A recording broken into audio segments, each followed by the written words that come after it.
Imagina abrir un viejo archivo, lleno de papeles amarillentos, donde las páginas cuentan historias que jamás tuvieron un final claro. Son episodios en los que la historia se detiene en un signo de interrogación.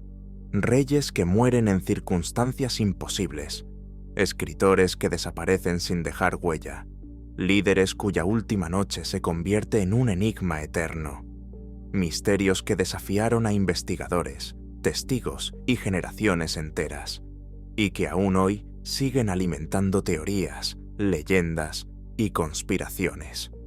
Estos son los relatos de los grandes misterios históricos que nunca encontraron respuesta. El ocaso del Rey Loco de Baviera. La tarde del 13 de junio de 1886, los cielos de Baviera comenzaron a cubrirse con nubes densas y oscuras.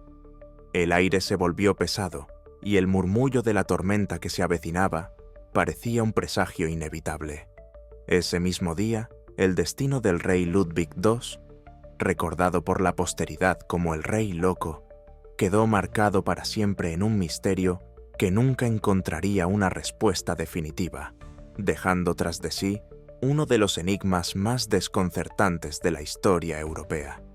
Ludwig no era un monarca común. Su reinado estuvo definido por una obsesión que lo consumió por completo, la de transformar sus sueños en piedra. Con el tesoro de Baviera financió la construcción de castillos de apariencia fantástica, como Neuschwanstein, estructuras que desafiaban la lógica de su tiempo. Eran palacios que parecían extraídos de un cuento, grandiosos hasta la exageración, irreales en su magnificencia, inspirados en las leyendas germánicas y en las óperas de Richard Wagner, a quien Ludwig consideraba no solo un genio, sino casi un profeta del arte. Esa visión romántica y desbordada de la realeza lo apartaba de las tareas prácticas del gobierno. Mientras el pueblo lo veneraba como un rey soñador, un soberano capaz de elevar el espíritu colectivo con sus obras monumentales, en su propia corte lo miraban con desconfianza. Su carácter solitario, su tendencia al aislamiento y su aparente indiferencia hacia los asuntos de Estado lo convirtieron, a ojos de sus ministros, en una figura peligrosa para la estabilidad del reino. Así, Ludwig fue amado y admirado por muchos, pero al mismo tiempo temido y cuestionado por quienes compartían el poder a su alrededor. Entre la devoción popular y la sospecha política, se fue tejiendo la red que acabaría atrapándolo en un destino trágico. Con el paso de los años, esa tensión entre el rey y sus ministros se hizo insoportable. La corte veía en sus proyectos arquitectónicos un derroche sin sentido, una amenaza para las finanzas del reino y, en última instancia, para su propia influencia política.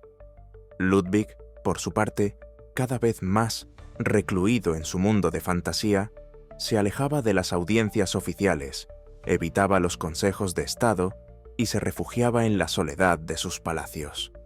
Ese distanciamiento alimentó rumores sobre su estabilidad mental.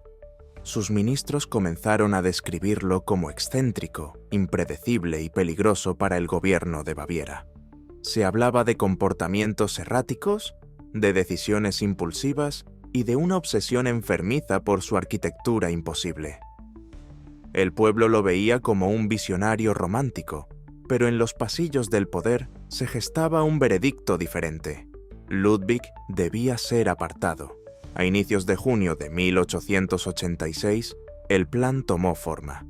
Un comité de médicos fue convocado para evaluar la salud del monarca. Lo más controvertido fue que ninguno de ellos lo examinó personalmente. Aún así, firmaron un informe que lo declaraba mentalmente incapacitado para reinar. Con ese documento en mano, los ministros legitimaron lo que en realidad era un golpe político cuidadosamente diseñado. El 10 de junio, una comisión oficial llegó hasta el castillo de Neuschwanstein para informarle de su deposición. Ludwig, sorprendido y furioso, se resistió al principio, pero su oposición no tuvo efecto. Al día siguiente fue arrestado bajo custodia y trasladado al castillo de Berg, una residencia veraniega situada a orillas del lago Stamberg. Lo que alguna vez había sido un retiro placentero se convirtió de inmediato en su prisión.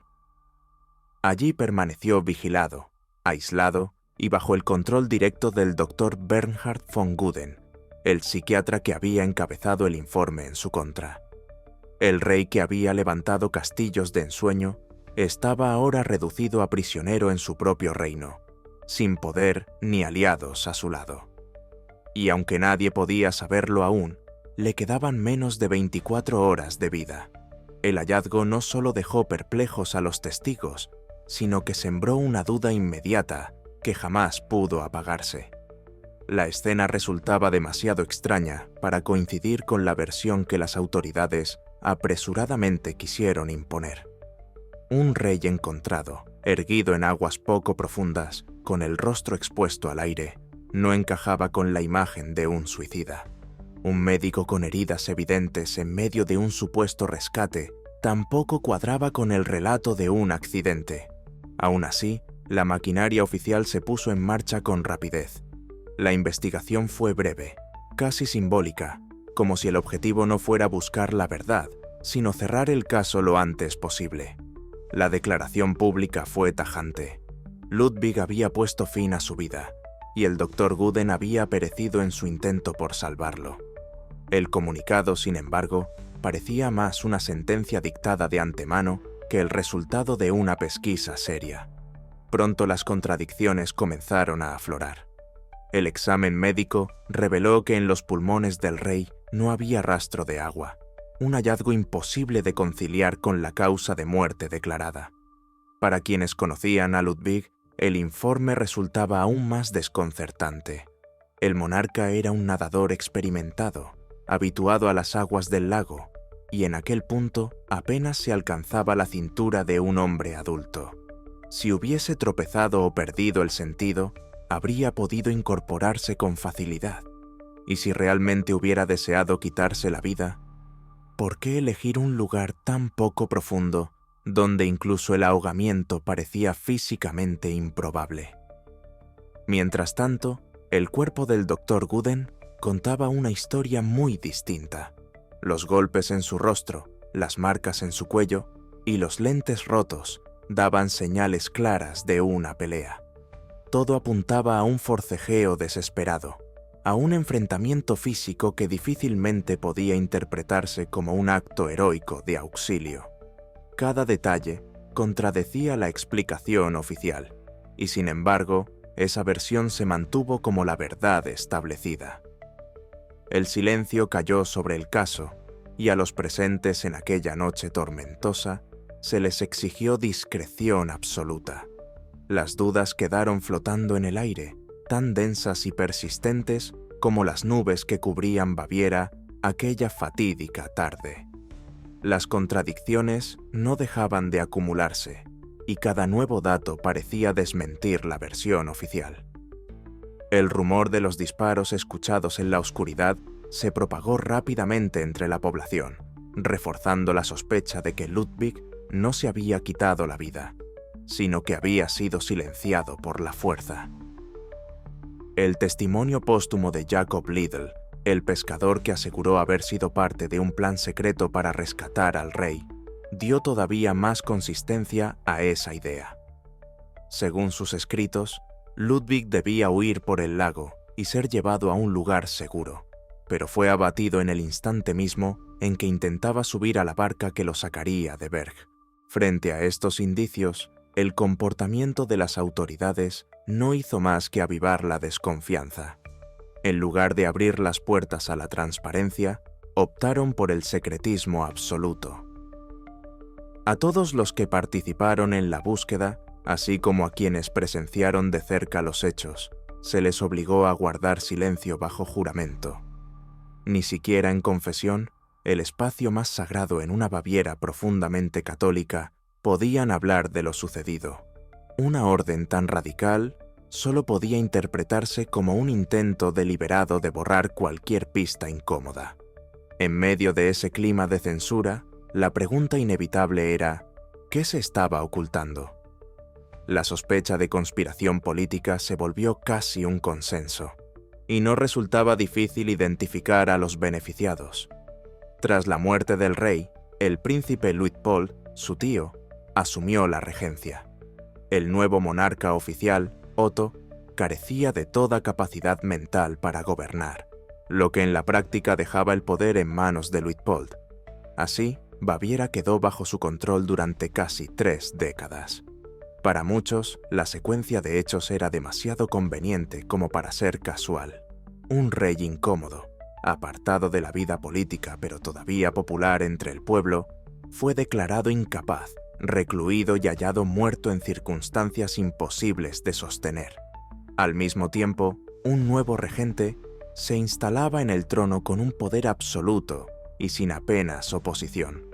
Todo parecía encajar en una misma historia, la de un complot cuidadosamente diseñado y ejecutado bajo la máscara de la tragedia.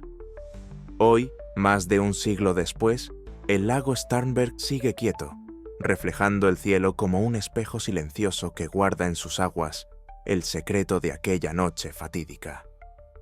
Allí, entre rumores de disparos, órdenes de silencio y teorías de conspiración, permanece atrapado el destino de Ludwig II, un rey que la historia recuerda dividido entre 2 imágenes, la del rey loco, obsesionado con castillos imposibles, y la del mártir político, víctima de un complot cuidadosamente urdido. Su muerte no fue solo el final de un monarca excéntrico, sino el nacimiento de un enigma que todavía late en la memoria europea. El caso de Ludwig demuestra que incluso las figuras más poderosas, rodeadas de lujo y autoridad, pueden desvanecerse bajo un velo de dudas, dejando tras de sí más interrogantes que certezas. La historia, en este sentido, no siempre ofrece conclusiones. A veces abre heridas que el tiempo jamás consigue cerrar. Pero Baviera no fue el único escenario donde la trama se interrumpió de golpe. Al otro lado del océano, varias décadas más tarde, otro hombre célebre también se desvaneció sin dejar rastro. No llevaba corona ni gobernaba un reino, pero sí dominaba con su pluma las sombras de la condición humana. Era Ambrose Bierce, el escritor que transformó la crudeza de la guerra en literatura oscura y punzante. Y un día, cansado de todo, decidió marchar hacia lo desconocido. Desde entonces, su nombre quedó grabado no solo en los libros, sino en uno de los misterios más inquietantes de la historia moderna: la desaparición de Ambrose Bierce. En los Estados Unidos de finales del siglo XIX, pocos escritores eran tan temidos y respetados como Ambrose Bierce. Periodista mordaz, narrador oscuro y crítico implacable, se ganó la fama de ser despiadado con su pluma, tanto que sus contemporáneos lo apodaron Bitter Bierce, el amargo Bierce. Su estilo, incisivo y sarcástico, lo convirtió en una figura temida en el mundo literario y periodístico, alguien capaz de destruir reputaciones con una sola frase. Había nacido en 1842, en Indiana, y desde muy joven quedó marcado por la violencia. Durante la Guerra Civil estadounidense, combatió como soldado de la Unión, una experiencia que lo acompañó durante toda su vida. Las imágenes de sangre, muerte y desolación en el campo de batalla se grabaron en su memoria, moldeando una visión del mundo dura, lúgubre y profundamente pesimista. Esa huella se reflejó en cada una de sus páginas, donde la guerra no era heroísmo, sino horror, y la vida se presentaba como un tránsito inevitable hacia la oscuridad. De todos sus relatos, uno alcanzó fama universal: An Occurrence at Owl Creek Bridge. En él, Bierce narra la historia de un hombre condenado a la horca, que, en el momento de su ejecución, parece escapar milagrosamente. Corre, huye, siente la vida aferrarse a cada instante, hasta descubrir, en el último segundo, que todo había sido una ilusión, un destello de esperanza creado por la mente antes de la muerte. Ese relato condensaba a la perfección su estilo: crudo, despiadado, sin concesiones. También revelaba una obsesión constante en su obra: la línea difusa entre la vida y la muerte, entre la esperanza y la fatalidad. una frontera que Bierce exploraba con la precisión de un cirujano y con la crueldad de alguien que había visto de cerca lo peor de la condición humana. De alguna manera, esa fijación con el instante final parecía anticipar lo que más tarde se convertiría en su propio destino. Una desaparición envuelta en sombras, tan abrupta y enigmática como el giro final de uno de sus cuentos. A comienzos del siglo XX, Bierce ya era un hombre mayor. Había acumulado éxitos literarios, pero también arrastraba un pesado equipaje de tragedias personales. Su matrimonio había terminado en fracaso, y 2 de sus hijos murieron prematuramente, dejando un vacío que nunca logró llenar. Aquellas pérdidas, sumadas a su carácter ya de por sí sombrío, acentuaron la visión pesimista que lo acompañaba desde la guerra. A los 71 años, cansado de la rutina y de lo que él mismo llamaba la decrepitud de la vejez, tomó una decisión radical: emprender un último viaje, un adiós definitivo al mundo que lo había rodeado. En el otoño de 1913, tras despedirse de sus amigos más cercanos y dejar en orden algunos de sus asuntos, partió desde Washington, D.C. hacia el sur. El recorrido no fue casual. Primero, atravesó escenarios marcados por la guerra civil, como si buscara reencontrarse con los fantasmas de su juventud, con aquellas batallas que habían definido su mirada sobre la vida y la muerte. Era un viaje tanto físico como íntimo, una especie de peregrinación hacia los recuerdos que lo habían moldeado como hombre y como escritor. Después, su destino lo llevó más allá de la frontera. Se internó en México, un país que en ese momento ardía en medio de la revolución. Las luchas entre facciones, los combates en el norte y la figura de líderes carismáticos convertían al territorio en un escenario convulso y peligroso. Y allí, en medio de aquel caos, Bierce puso la mira en un objetivo concreto: encontrar a Pancho Villa, el célebre general revolucionario que se había convertido en símbolo de la insurrección del norte. La decisión desconcertó a todos los que lo conocían. ¿Qué podía llevar a un escritor anciano a internarse en medio de un conflicto sangriento y caótico? Bierce, fiel a su carácter irónico, no ofreció respuestas claras. Cuando le preguntaban, respondía con frases mordaces. Decía que quería ver de cerca una buena matanza, como si la brutalidad ajena pudiera servirle de inspiración o, tal vez, como si buscara en la violencia de otros un escenario apropiado para escribir el último capítulo de su propia vida. Las cartas que envió desde México contenían señales inquietantes. En una de ellas escribió: «Si llego a ser fusilado contra un muro de adobe mexicano y hecho pedazos por balas, considéralo una buena manera de salir de este mundo». Era imposible discernir si lo decía con humor macabro o con sincera convicción. Sus palabras, sin embargo, resultaron proféticas. En diciembre de 1913, varios testigos lo vieron acompañando al ejército de Pancho Villa. Participó como observador en la batalla de Tierra Blanca, uno de los grandes enfrentamientos de aquella revolución.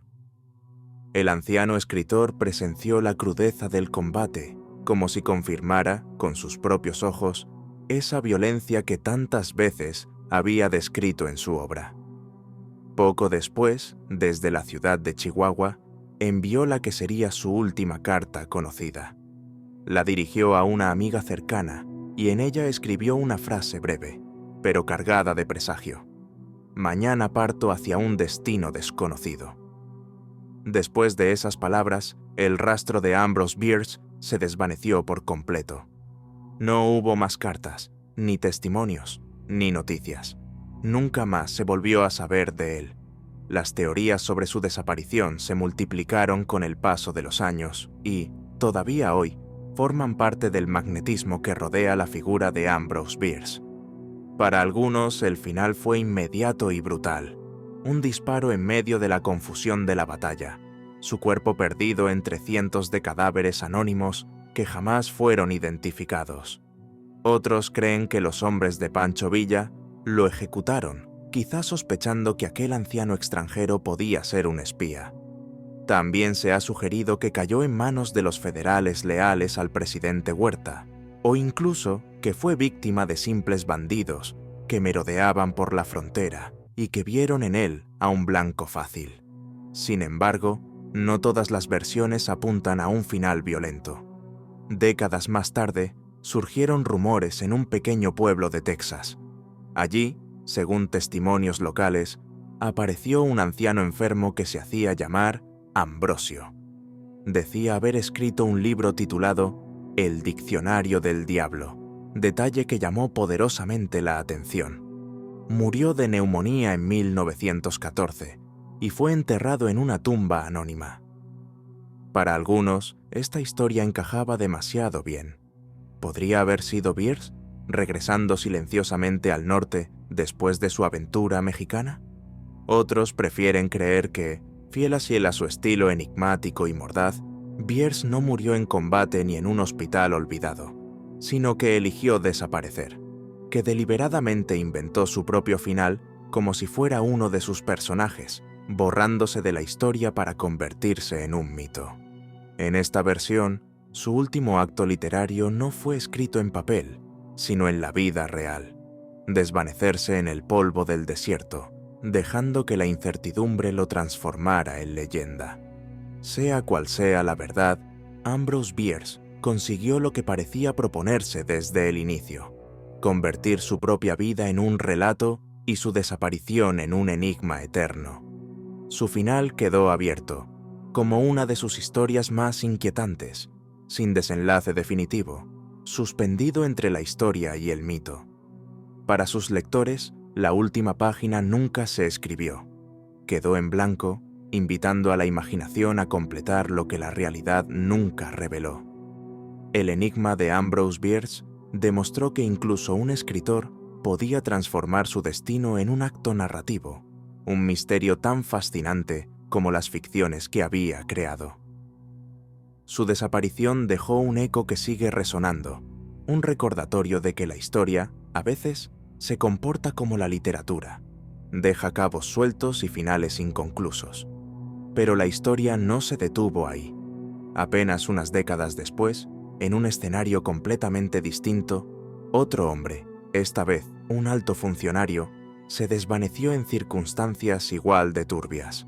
No llevaba corona como Ludwig II, ni pluma como Bierce, pero sí cargaba sobre sus hombros un peso de poder y responsabilidad. Estaba atrapado entre presiones políticas, tensiones internacionales y fuerzas invisibles que lo condujeron hacia un desenlace trágico. Así, en el Japón de la posguerra, surgió un misterio que marcaría la política de todo un país y que todavía hoy permanece sin resolver: el enigma del incidente Shimoyama. El enigma del incidente Shimoyama, Tokio. Verano de 1949. Apenas habían transcurrido 4 años desde la rendición de Japón en la Segunda Guerra Mundial, y la ciudad todavía mostraba con crudeza las huellas de la derrota. Los edificios en pie eran esqueletos ennegrecidos, las calles conservaban cicatrices de fuego y los barrios enteros se extendían como campos de escombros. La población, marcada por el hambre y la escasez, intentaba sobrevivir en un país que se debatía entre el recuerdo reciente de la destrucción y la presión de un futuro incierto bajo la ocupación estadounidense. Japón vivía entre dos mundos, uno que buscaba desesperadamente reconstruirse y otro que comenzaba a hundirse en la desconfianza, la tensión y el miedo propios de la Guerra Fría. En medio de esa atmósfera cargada se encontraba Sadanori Shimoyama, presidente de los Ferrocarriles Nacionales de Japón, conocidos como JNR. A ojos de la mayoría, era un burócrata sobrio, estricto y meticuloso. Había ascendido en la administración pública gracias a su capacidad de trabajo y a su reputación de funcionario disciplinado, alguien que cumplía las órdenes sin desviarse un ápice. La tarea que tenía por delante, sin embargo, era ingrata y peligrosa. Se le había encomendado reducir el déficit colosal que arrastraba la red ferroviaria nacional, un sistema enorme, desgastado por la guerra y saturado de trabajadores. No era una decisión propia, obedecía órdenes directas de la Administración de Ocupación estadounidense encabezada por el general Douglas MacArthur, que veía en la austeridad una medida urgente para estabilizar la economía japonesa. Shimoyama, convertido en pieza clave de esa política, cargaba con el peso de una misión impopular, y pronto descubriría que esa responsabilidad lo había colocado en el centro de una tormenta que lo arrastraría hacia un destino trágico. El 4 de julio de 1949, Shimoyama dio a conocer la medida que marcaría para siempre su destino: la destitución inmediata de 30.000 trabajadores ferroviarios. El anuncio fue seco, contundente y devastador. Era un recorte brutal, producto de las políticas de austeridad impuestas por la ocupación estadounidense y del temor creciente a que los sindicatos ferroviarios se convirtieran en un bastión del movimiento comunista japonés, que ganaba terreno en las fábricas, en las calles y en el Parlamento. La decisión cayó como una bomba sobre la sociedad. Miles de familias quedaron en la calle de un día para otro. Las protestas comenzaron de inmediato y la indignación de los trabajadores se extendió como un incendio. En cuestión de horas, Shimoyama pasó de ser un burócrata respetado a convertirse en el hombre más odiado de Japón. Los insultos y las pancartas en su contra se multiplicaban, y pronto llegaron también las amenazas directas contra su vida. A la mañana siguiente, el 5 de julio, el día comenzó con aparente normalidad. Shimoyama salió de su casa rumbo a la oficina central de JNR, acompañado únicamente por su chofer. El trayecto era rutinario, parte de la rutina de un hombre que, pese a todo, parecía mantener la compostura. Sin embargo, a media mañana hizo algo inesperado. Pidió a su conductor detenerse frente al prestigioso centro comercial Mitsukoshi, en pleno corazón de Tokio. Explicó que quería comprar un regalo para su esposa, y entró en la tienda con paso tranquilo. Ese fue el último momento en que alguien lo vio con certeza. Las horas comenzaron a pasar. El chofer esperó en el coche, estacionado en la entrada, confiado en que su jefe regresaría en cualquier momento. Pero Shimoyama nunca salió. Nadie lo vio volver a cruzar las puertas del almacén y tampoco regresó a su oficina. Al caer la tarde, la inquietud se transformó en alarma. La noticia de su desaparición corrió por la ciudad como un relámpago. El presidente de los ferrocarriles nacionales, el mismo hombre que había dejado sin empleo a decenas de miles, había desaparecido en pleno centro de Tokio, a plena luz del día, como si se lo hubiera tragado la tierra. El misterio pareció resolverse, pero en realidad solo se profundizó. En la madrugada del 6 de julio, a las 0:30, un tren de la línea Yoban se vio obligado a detenerse bruscamente tras arrollar lo que parecía ser un cuerpo tendido en las vías, en un tramo solitario a las afueras de Tokio. La escena era desoladora. Bajo los faros del convoy yacían restos destrozados, y al acercarse, los investigadores confirmaron lo impensable. El cadáver pertenecía a Sadanori Shimoyama. La primera explicación no tardó en aparecer. Todo indicaba, al menos en apariencia, que se trataba de un suicidio. El presidente de JNR, abrumado por la culpa y la presión insoportable de haber dejado sin empleo a decenas de miles, habría decidido poner fin a su vida de la manera más simbólica posible, bajo las ruedas de uno de sus propios trenes. Era una hipótesis conveniente, casi natural, en una sociedad donde el sacrificio personal y la idea del honor seguían teniendo un peso enorme. Sin embargo, esa explicación comenzó a desmoronarse en cuestión de horas. El examen médico inicial reveló un detalle clave.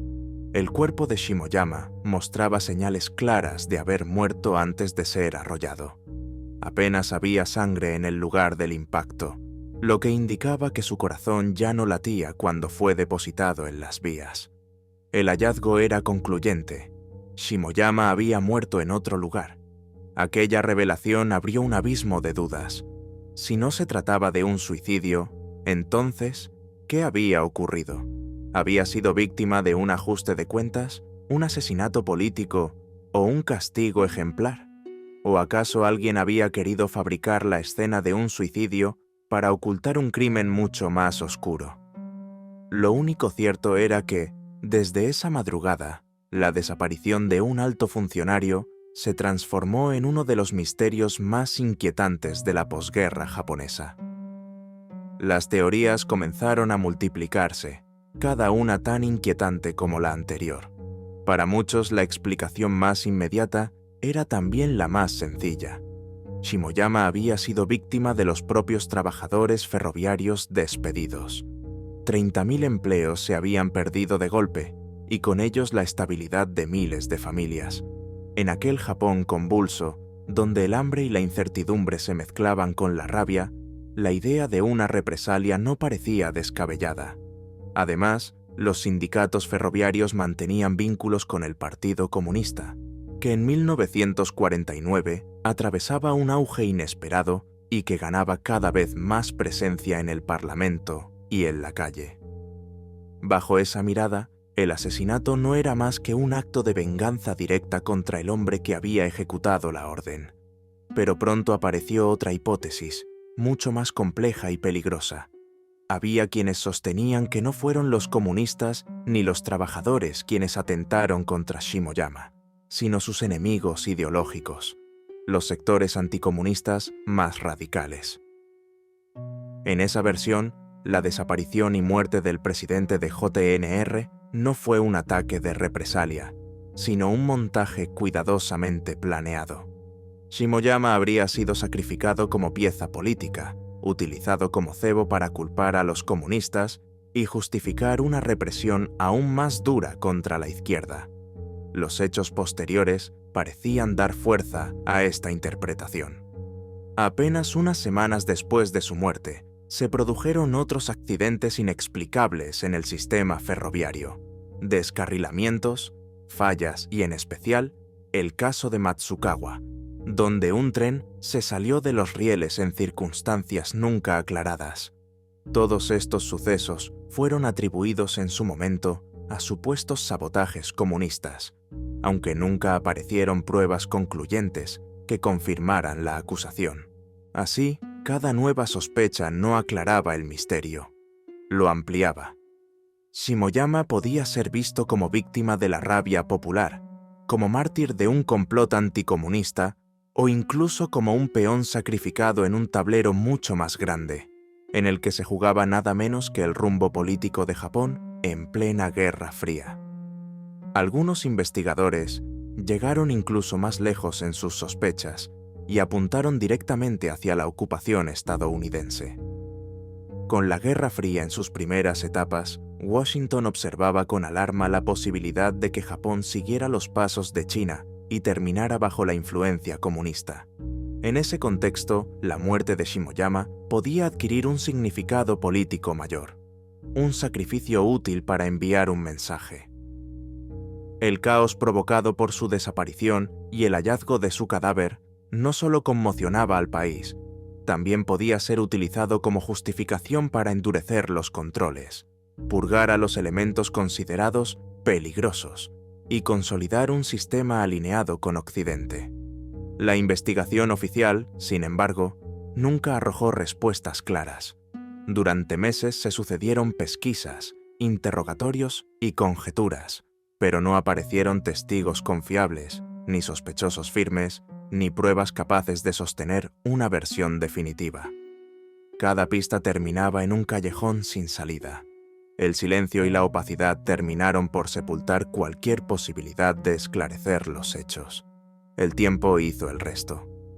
Finalmente, en 1964, 15 años después de la tragedia, el caso prescribió de manera formal. El expediente fue cerrado, y con él se cerraron también las puertas a la verdad. Lo que quedó fue un vacío imposible de llenar. Lo único indiscutible fue el impacto político que siguió a la muerte de Shimoyama. Su desaparición marcó un punto de inflexión en la historia de la posguerra japonesa.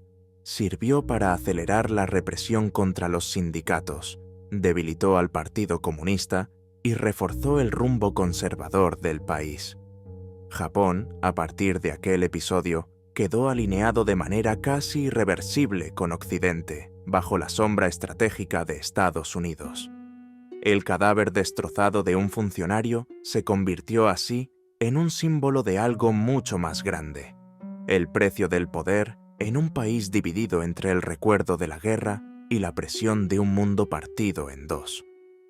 Hoy, el incidente Shimoyama sigue siendo uno de los grandes misterios de la historia moderna de Japón. Un asesinato disfrazado de suicidio o un suicidio transformado en conspiración. Nadie lo sabe con certeza. Lo único que permanece es la incómoda sensación de que aquel cuerpo encontrado en las vías del tren representaba algo más que la muerte de un hombre. Fue, en muchos sentidos, el símbolo de un país entero atrapado entre un pasado devastado por la guerra y un futuro incierto definido por la Guerra Fría. El caso Shimoyama reveló con crudeza cómo la política y el poder podían transformar la muerte en un rompecabezas imposible de resolver, donde cada pieza encajaba de manera distinta según los intereses de quienes la miraban. Un misterio que, más allá de la verdad concreta, terminó convirtiéndose en parte de la identidad de una nación en reconstrucción. Pero los enigmas históricos no pertenecen únicamente al mundo moderno ni a los pasillos del poder. Algunos se remontan siglos atrás, cuando los primeros colonos europeos intentaron establecerse en tierras desconocidas y hostiles. En aquellos tiempos, no fue un solo hombre el que se desvaneció, sino comunidades enteras que desaparecieron sin dejar rastro. Así ocurrió en las costas de lo que hoy es Estados Unidos, donde una pequeña isla pasó de ser la esperanza de un nuevo comienzo a convertirse en un vacío histórico que aún hoy no ha sido llenado. Un nombre sencillo quedó grabado como sinónimo de misterio: Roanoke, la colonia perdida. La colonia perdida de Roanoke. En el verano de 1587, un grupo de 115 hombres, mujeres y niños ingleses desembarcó en la costa de lo que hoy es Carolina del Norte. Venían cargados de esperanzas y con una misión ambiciosa: fundar la primera colonia permanente de Inglaterra en el Nuevo Mundo. No era una tarea menor.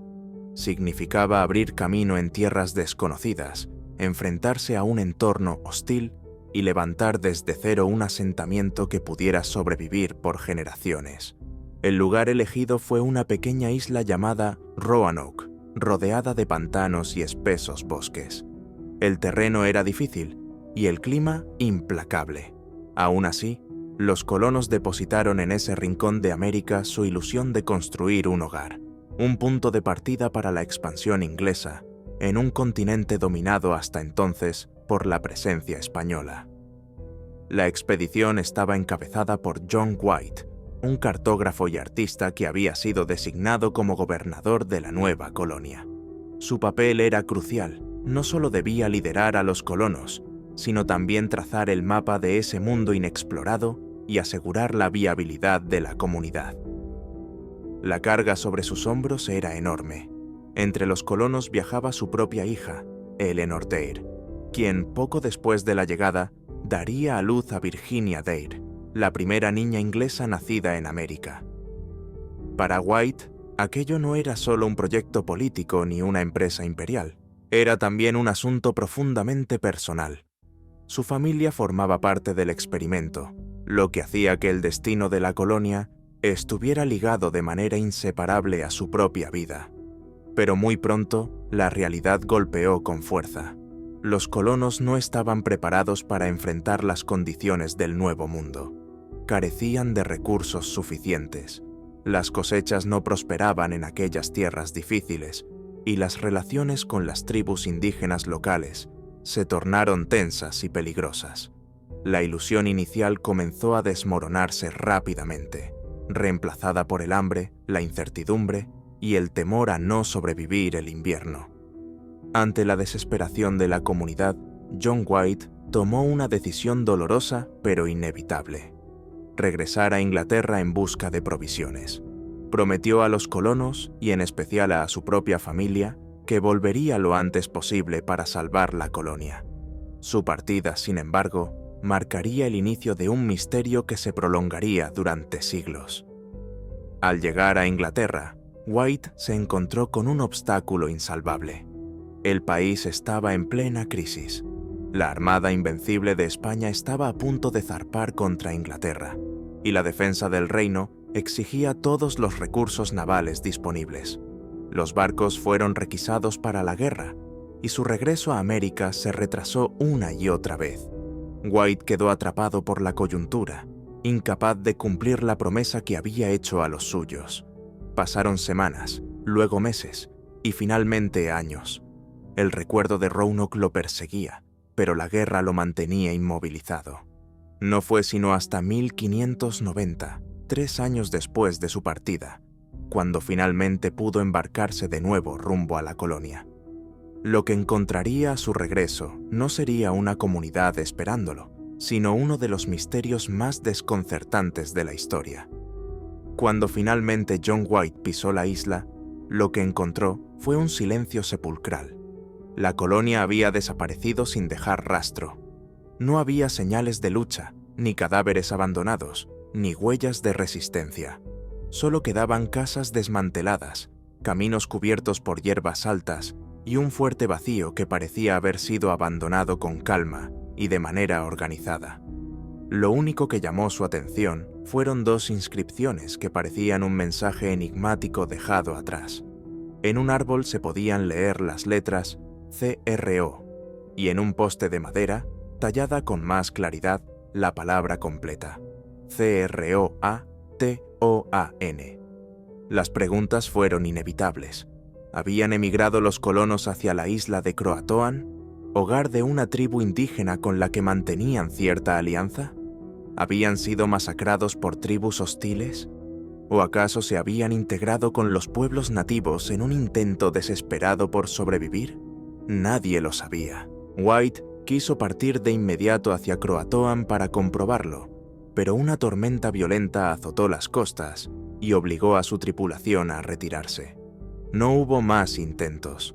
El gobernador jamás pudo regresar a buscar a su familia ni al resto de los colonos. Con el paso de los siglos, la desaparición de Roanoke se consolidó como uno de los grandes enigmas de la historia americana. Las teorías abundaron, pero ninguna pudo resolverse con certeza. Algunos creen que los colonos fueron absorbidos por comunidades indígenas, perdiendo por completo su identidad inglesa. Otros sostienen que sucumbieron al hambre, a las enfermedades o que fueron víctimas de un ataque organizado por tribus enemigas. Incluso se ha especulado con la intervención de los españoles, que patrullaban aquellas costas y pudieron haber eliminado la colonia como un gesto de guerra contra Inglaterra. Así, lo que comenzó como el sueño de fundar el primer asentamiento inglés permanente en América, terminó convirtiéndose en un vacío histórico imposible de llenar. Lo cierto es que ninguna prueba concluyente ha logrado resolver el misterio. Algunos restos arqueológicos hallados en islas cercanas sugieren que pequeños grupos de colonos pudieron haber sobrevivido durante un tiempo, adaptándose a nuevas condiciones y mezclándose con los pueblos locales. Sin embargo, el destino final de Virginia Dare, de su madre y de los demás colonos sigue envuelto en sombras. Nadie sabe qué ocurrió realmente con ellos. La colonia perdida de Roanoke no dejó más que 2 palabras talladas en madera y un vacío histórico imposible de llenar. Fue un comienzo frustrado para la expansión inglesa en América, pero al mismo tiempo, el nacimiento de un mito, el primer gran misterio de la colonización del Nuevo Mundo. El destino de Roanoke quedó reducido a un eco grabado en la madera, un mensaje incompleto que nunca reveló toda la verdad. Y así como en América el misterio tomó la forma de una comunidad desaparecida, en Asia adquirió otro rostro, el de un conquistador que marcó la historia con fuego y hierro. Un hombre cuyo imperio se extendió desde las estepas mongolas hasta las murallas de Europa, pero cuyo lugar de descanso eterno continúa siendo un secreto impenetrable, un sepulcro legendario, buscado durante siglos, que todavía hoy permanece fuera del alcance de la arqueología, uno de los enigmas más fascinantes y persistentes de la historia universal, la tumba perdida de Gengis Khan. La tumba perdida de Gengis Khan. En el año 1227, el conquistador más temido de su tiempo exhaló su último aliento.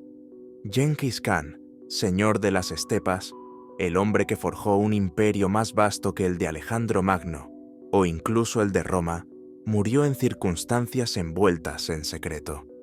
Ni siquiera las crónicas mongolas ofrecen una versión unánime. Algunas afirman que cayó en batalla contra los Tangut, otras sostienen que fue víctima de una enfermedad repentina. Lo cierto es que, tras su muerte, nació uno de los mayores enigmas de la historia, el paradero de su tumba. Según la tradición, el entierro fue tan secreto como solemne. Una procesión condujo el cuerpo del Khan a través de Mongolia, pero lo hizo bajo un silencio absoluto.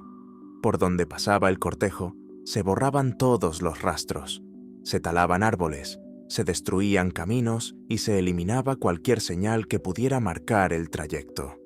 Los testigos de aquel sepelio habrían sido ejecutados para asegurar el secreto, de modo que nadie pudiera revelar jamás el lugar. Algunos relatos fueron aún más lejos. Cuentan que, una vez enterrado el cuerpo, se soltaron caballos que galoparon sin descanso sobre el terreno, borrando cualquier huella de actividad humana. Así, lo que debía quedar como descanso eterno del conquistador más grande de su tiempo, fue convertido en un misterio cuidadosamente protegido. La ubicación de la tumba nunca fue registrada. No hubo mapas, ni inscripciones, ni monumentos, ningún marcador de piedra, ninguna señal de recuerdo. Nada. El hombre que había cambiado el curso de la historia, que había conquistado medio mundo y dejado tras de sí un imperio colosal, quedó oculto en un lugar desconocido, enterrado en el silencio de las vastas llanuras y montañas de Mongolia. Con el paso de los siglos, la leyenda no hizo más que crecer. Algunos aseguraban que Gengis Khan fue enterrado en el monte Burhan Khaldun, un lugar considerado sagrado por los mongoles. Otros defendían que su tumba debía estar en el valle del río Onon, la tierra donde había nacido, y donde, según la tradición, quería descansar para siempre. A esas versiones se sumaron relatos mucho más fantásticos, que su sepulcro estaba protegido por maldiciones ancestrales, que abrirlo significaría desatar desgracias sobre el mundo, o que bajo la tierra descansaban tesoros inconmensurables, acumulados durante las conquistas, esperando a ser hallados por algún osado descubridor. En tiempos modernos, arqueólogos, exploradores y aventureros de distintas partes del mundo intentaron desentrañar el enigma. La búsqueda fue intensa, con expediciones que recorrieron montañas, valles y estepas en todas direcciones, pero siempre resultó infructuosa. Ninguna pista llevó a un hallazgo definitivo, y el misterio continuó intacto. Durante el siglo XX, la dificultad se agravó. Bajo el régimen soviético, Mongolia cerró el acceso a muchas de sus regiones consideradas sagradas, especialmente aquellas vinculadas a la figura de Gengis Khan. El silencio se convirtió en norma, y el enigma pasó de ser solo un misterio arqueológico a transformarse en un tabú político y cultural, un tema intocable que pocos se atrevían a explorar. Incluso con las herramientas tecnológicas más avanzadas del presente, imágenes satelitales, drones y sistemas de teledetección, nadie ha conseguido confirmar la ubicación de la tumba. En el año 2001, un equipo internacional de investigadores llevó a cabo un estudio exhaustivo en la zona del Burhan Khaldun, empleando tecnología de última generación. Creyeron haber identificado rastros de antiguas estructuras bajo la superficie, señales que podrían corresponder a un complejo funerario. Sin embargo, el entusiasmo duró poco. El gobierno mongol decidió interrumpir la excavación antes de que se profundizara, alegando respeto absoluto por las tradiciones de su pueblo. Para los descendientes del Khan, la tumba debía permanecer intacta, lejos de la curiosidad extranjera y de los riesgos de profanación. La voluntad de mantener el misterio se impuso sobre la ciencia. De esta manera, el lugar donde reposa, Genghis Khan sigue siendo un secreto impenetrable, protegido por las vastas estepas y las montañas de Mongolia. Es un enigma que mezcla historia y mito, poder y silencio. Tal vez algún día sea descubierto, revelando sus secretos ocultos. O tal vez, como dictó su voluntad, su descanso eterno permanezca oculto para siempre, más allá del alcance humano. Lo que resulta verdaderamente fascinante es que, a diferencia de otros conquistadores que levantaron tumbas monumentales para ser recordados durante siglos, Genghis Khan eligió desaparecer en el anonimato de la tierra. Su legado no fue una sepultura adornada de mármol ni un mausoleo imponente, sino un imperio que cambió para siempre el curso de la historia mundial. La tumba perdida del Khan nos recuerda que, a veces, los hombres más poderosos prefieren borrar su rastro y descansar en el silencio, antes que dejar tras de sí una huella visible. Un silencio que se convierte en misterio, y un misterio que sobrevive a los siglos. Pero no todos los enigmas de la historia se encuentran ocultos bajo montañas sagradas o sepultados en las estepas. Algunos habitan en lugares mucho más cercanos, en pasillos sombríos y habitaciones olvidadas, donde las paredes guardan voces apagadas y pasos invisibles parecen repetirse una y otra vez. A finales del siglo XIX, en Australia, un hospital psiquiátrico se transformó en escenario de uno de esos enigmas. Entre tratamientos brutales, pacientes olvidados y silencios impuestos, surgió una presencia inquietante que aún hoy estremece a quienes se atreven a visitarlo. Así nació la leyenda del fantasma de Mary en Beechworth. El fantasma de Mary en Beechworth.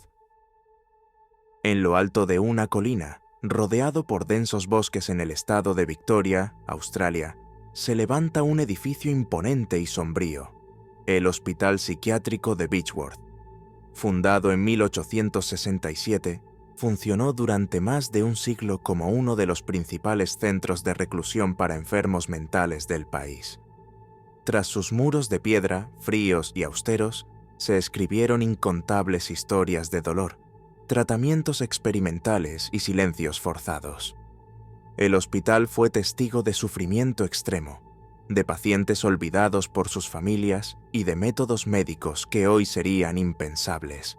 Sin embargo, entre todas las historias que emergieron de aquel lugar, una ha trascendido más allá del tiempo hasta convertirse en leyenda, la del fantasma de Mary. Según los registros, a finales del siglo XIX, ingresó en Beechworth una joven identificada únicamente como Mary. Poco se sabe con certeza sobre ella. Algunos documentos indican que padecía episodios de ansiedad o depresión. Otros sugieren que fue víctima de un entorno familiar abusivo. En aquella época, bastaba con la firma de 2 médicos, o incluso con la decisión de un esposo o un familiar, para que una mujer fuera recluida en un hospital psiquiátrico. Así, su ingreso no levantó sospechas. Era un caso más en una institución que recibía centenares. Lo cierto es que Mary nunca salió de Beechworth. Su nombre desapareció de los registros oficiales y su destino quedó envuelto en sombras. Nadie supo si murió dentro del hospital, si fue trasladada en secreto o si simplemente se borró toda evidencia de su paso por allí. Lo inquietante es que, poco después de su desaparición, comenzaron a circular testimonios extraños. Pacientes y empleados empezaron a contar historias que coincidían en un detalle perturbador: la presencia de una joven mujer que se manifestaba en los pasillos del hospital, como si su espíritu se hubiera quedado atrapado para siempre entre aquellas paredes de piedra. En las largas noches de guardia, los enfermeros aseguraban escuchar pasos que resonaban en los pasillos vacíos, siempre acompañados de un murmullo femenino tan suave que parecía perderse en el aire. Algunos pacientes, en medio de ataques de pánico, gritaban con desesperación que una mujer los observaba desde la esquina de la sala, solo para desvanecerse segundos después, como si nunca hubiera estado allí. Con el paso de los años, los testimonios se acumularon y comenzaron a repetirse con inquietante similitud. Visitantes afirmaban haber visto a una joven de vestido blanco asomada en las ventanas del hospital, inmóvil y silenciosa. Empleados aseguraban que, al caminar solos por los pasillos, sentían una mano helada posarse en su hombro, un contacto imposible de explicar. Ninguno de esos relatos pudo ser probado, pero todos coincidían en lo mismo. La presencia de Mary seguía allí. La leyenda fue creciendo hasta hacerse parte inseparable de la historia del hospital. Muchos comenzaron a creer que Mary había muerto en secreto dentro de Beechworth, tal vez víctima de un tratamiento brutal o de la negligencia médica que tantas vidas se había cobrado en esa institución. Otros sostenían que su cuerpo había terminado en una de las fosas comunes del lugar, sepultado sin nombre ni registro, como tantos otros pacientes olvidados. Sea cual fuera la verdad, lo cierto es que su espíritu parecía haberse quedado atrapado entre las paredes de piedra del hospital, condenado a vagar en un silencio perpetuo. El hospital cerró definitivamente sus puertas en 1995, pero su historia no terminó con el abandono. Al contrario, con el paso de los años, el edificio se transformó en uno de los lugares más visitados por los amantes de lo paranormal en toda Australia. Las viejas salas, los corredores interminables y las ventanas cubiertas de polvo se convirtieron en escenario de recorridos nocturnos en los que la tragedia de Mary ocupa siempre un lugar central. Los guías narran su historia una y otra vez, y son muchos los visitantes que aseguran haber vivido experiencias inquietantes. Algunos afirman haber visto la silueta de una joven reflejada en los ventanales, inmóvil, observando desde la oscuridad. Otros describen haber sentido un escalofrío repentino, un aire helado que los recorrió por completo mientras estaban en la antigua sala de mujeres. Hay quienes aseguran haber escuchado pasos, susurros y portazos, incluso cuando el edificio estaba cerrado y vacío. Hoy, la figura de Mary sigue siendo un enigma imposible de resolver. ¿Fue realmente una paciente olvidada por la historia, borrada de los registros oficiales y condenada al silencio? ¿O se trata de un mito nacido del sufrimiento acumulado en aquel lugar, una leyenda que tomó forma en la memoria colectiva? Nadie lo sabe con certeza. Lo único indiscutible es que su nombre se ha convertido en un símbolo de todas las voces silenciadas en instituciones psiquiátricas, lugares donde, bajo el pretexto de la ciencia y el cuidado, se escondieron tragedias humanas imposibles de cuantificar. En Beechworth, el viento parece arrastrar todavía los susurros de Mary. Quienes se atreven a recorrer sus pasillos en la oscuridad juran que la joven perdida nunca se fue, que su presencia permanece allí como una sombra que se niega a desaparecer. El fantasma de Mary encarna el misterio de una vida borrada de los registros oficiales, una existencia que se resiste al olvido entre muros cargados de silencio y dolor. Pero no todas las desapariciones se revisten de un halo sobrenatural. Algunas suceden a plena luz del día, frente a los ojos del mundo entero, dejando tras de sí un vacío imposible de llenar. Son misterios que no habitan en leyendas de fantasmas, sino en hechos concretos que, aún así, la historia nunca logró explicar del todo. Ese fue el caso de una pionera de la aviación, una mujer que desafió los límites de su tiempo con una valentía sin precedentes. Admirada en vida por su coraje y recordada después como símbolo de libertad, su último vuelo terminó en silencio absoluto, desvaneciéndose en la inmensidad del océano. Su nombre quedó grabado en la memoria del siglo XX. Amelia Earhart, la aviadora que desapareció en 1937. La desaparición de Amelia Earhart. El 2 de julio de 1937, el cielo del Pacífico se transformó en escenario de uno de los mayores misterios de la historia de la aviación. Ese día, Amelia Earhart, la aviadora más célebre de su tiempo, despegó junto a su navegante Fred Noonan desde la ciudad de Lae, en Nueva Guinea, con rumbo a la diminuta isla Howland, un punto perdido en medio del océano, apenas visible en los mapas. El trayecto debía ser una etapa más de su viaje alrededor del mundo, pero jamás llegaron a destino. Earhart no era una piloto común. Desde 1932, cuando se convirtió en la primera mujer en volar sola a través del Atlántico, su nombre había quedado grabado entre las grandes figuras de la aviación mundial. Con cada vuelo rompía una barrera y desafiaba los límites impuestos a las mujeres en un mundo dominado por hombres. Su valentía la convirtió en un referente, su carisma en una celebridad admirada por multitudes. Amelia no solo pilotaba aviones, representaba la libertad, la modernidad y el espíritu pionero de su tiempo. Su último desafío era el más ambicioso de todos: circunnavegar el planeta siguiendo la línea del Ecuador, la ruta más larga posible. Un viaje que pondría a prueba no solo la resistencia de su avión, sino también sus habilidades de navegación y su temple como aviadora. Cada etapa del trayecto estaba cargada de expectación y era seguida por la prensa internacional. Amelia estaba decidida a culminar esa hazaña y consolidar su lugar en la historia. Sin embargo, lo que comenzó como un sueño de grandeza, pronto se convirtió en una desaparición que marcaría para siempre la memoria del siglo XX. La mañana de aquel 2 de julio, el Lockheed Electra 10E despegó con normalidad bajo un cielo despejado. Todo estaba preparado para una de las etapas más críticas del viaje.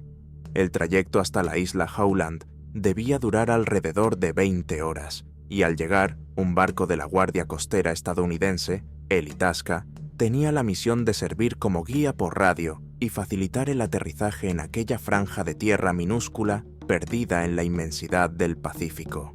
Al principio, el plan parecía avanzar sin problemas, pero conforme pasaban las horas, surgieron las dificultades. Las comunicaciones entre el avión y el barco se volvieron erráticas. Los mensajes de Amelia, cada vez más tensos, llegaban débiles, fragmentados y confusos. Era evidente que algo no estaba funcionando como debía. Ya fuera por fallas técnicas, interferencias o errores de frecuencia, la conexión vital entre el Electra y el Itasca se debilitaba peligrosamente. A las 8:43 de la mañana, el barco recibió la última transmisión clara de Amelia. Estamos en la línea 157-337. Volaremos de norte a sur. Era una referencia de navegación que indicaba que estaban intentando encontrar la isla, siguiendo un eje marcado en sus cálculos. Después de ese mensaje, cayó el silencio absoluto. Ninguna otra señal, ninguna coordenada, nada. El avión de Amelia Earhart y Fred Noonan jamás apareció. En cuestión de minutos, la que debía ser una etapa más de un viaje histórico se transformó en uno de los enigmas más grandes de la aviación mundial. La desaparición de Amelia Earhart desató una de las búsquedas más grandes de toda la historia. Durante semanas, decenas de barcos y aviones de la Marina estadounidense recorrieron miles de kilómetros cuadrados del Océano Pacífico en un esfuerzo desesperado por localizar algún rastro del Lockheed Electra. Se rastrearon islas, arrecifes y extensas zonas marinas, pero el resultado fue desolador. Nada. Ni restos flotando, ni señales de un amerizaje, ni cuerpos. Era como si el avión y sus tripulantes hubieran sido borrados de la faz de la Tierra. Ante la falta de pruebas, comenzaron a multiplicarse las teorías.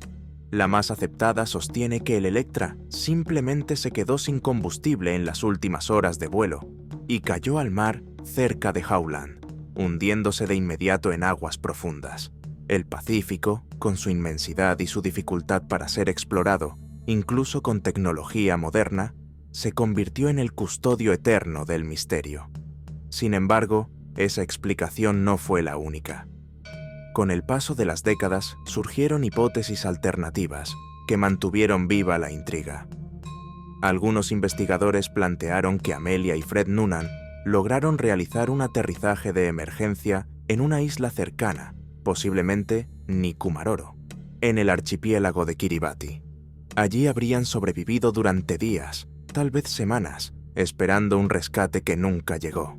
En 1940, un oficial británico encontró en esa misma isla huesos humanos junto a los restos de lo que parecía ser un campamento improvisado.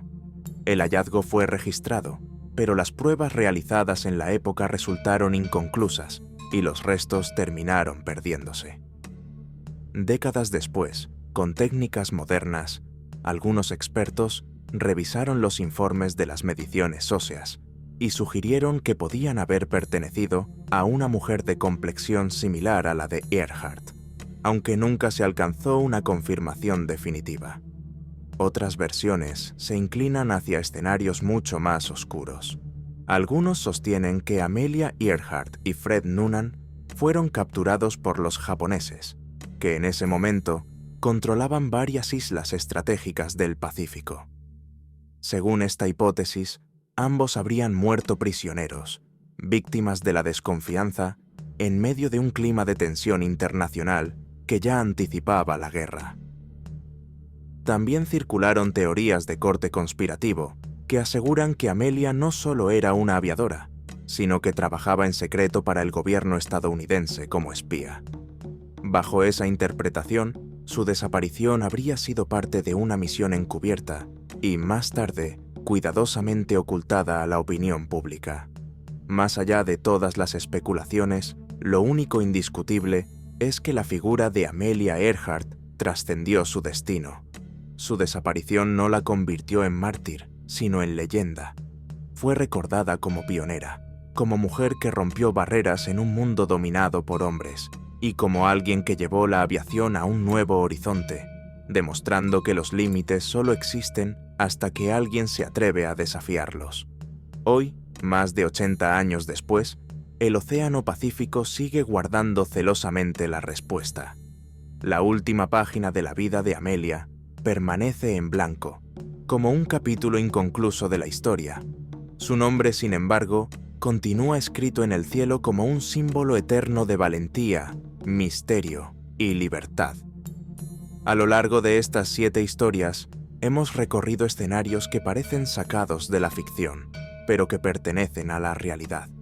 Castillos envueltos en conspiraciones en Baviera, campos de batalla en México, donde un escritor se desvaneció sin dejar rastro, vías de tren en el Japón de posguerra, marcadas por un cadáver imposible de explicar, colonias enteras borradas del mapa en el Nuevo Mundo, tumbas ocultas bajo las estepas mongolas, pasillos donde aún resuenan susurros en hospitales olvidados, y, finalmente, la inmensidad del Pacífico guardando el último vuelo de Amelia Earhart.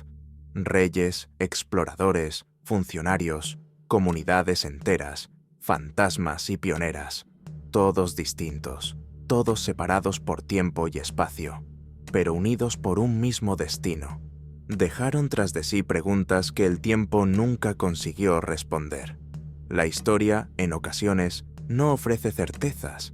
Nos entrega enigmas que sobreviven a los siglos, misterios que alimentan la imaginación y mantienen viva la necesidad de buscar, de cuestionar, de no conformarnos con la primera explicación.